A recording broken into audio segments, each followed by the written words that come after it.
वजीर आजम इमरान खान ने आज गिल्ड में खिताब किया। मौजू वही था, ऑपोजिशन चोर, ऑपोजिशन डाकू, ऑपोजिशन गद्दार, किसी को नहीं छोड़ूंगा, एनआरओ नहीं दूंगा। दूसरी तरफ वो कहते हैं कि नया पाकिस्तान कोई बटन दबाने से नहीं बनेगा, ये कोई स्विच नहीं कि ऑन करने से हालात ठीक हो जाएं, ऐसा सिर्फ परियों की कहानियों में होता है। वजीर आजम साहब, आप बड़े हैं, इक्तदार की कुर्सी पर बैठे हैं, शायद अब आपको ये सब कुछ परियों की कहानियां लगती हों, लेकिन जनाब वजीर आजम साहब, जान की अमान पाऊं तो क्या पूछ सकती हूँ, सवाल कर सकती हूँ कि इक्तदार की इस कुर्सी तक पहुंचने के लिए वो कौन सा बटन था जिसको दबाकर आप पाकिस्तान को फौरी नया पाकिस्तान बनाने का दावा करते थे? जब आप कंटेनर पे थे, वो कौन सा बटन था जिसको दबाकर आप सिर्फ 90 दिन में करप्शन खत्म करने की बात करते थे?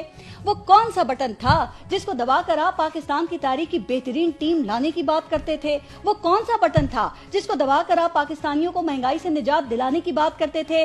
वो कौन सा बटन था जिसको दबाकर आप बेरोजगारी को जड़ से उखाड़ फेंकने की बात करते थे? वो कौन सा बटन था जिसको दबाकर आप 1 करोड़ नौकरियां देने की बात करते थे?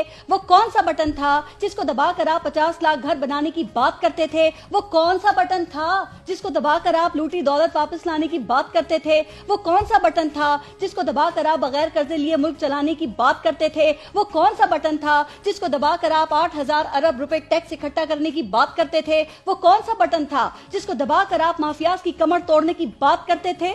वजीर आजम साहब, आज अवाम सर से पांव तक महंगाई में डूबी हुई है। लूटी दौलत वापस की ऐलानी थी आपने, 2 सालों में सिर्फ चीनी और आटे में ही अवाम से अरबों निचोड़कर माफियाज की जेबों में डाल दिए।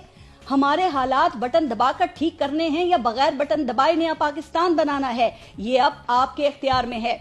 इस अवाम ने अपने वोट की सूरत में ये बटन आपके हाथ में दे दिया है। अब आप इन्हें परियों की कहानियां मत सुनाएं, इख्तियार का बटन आपके पास है और अवाम को रिलीफ दे।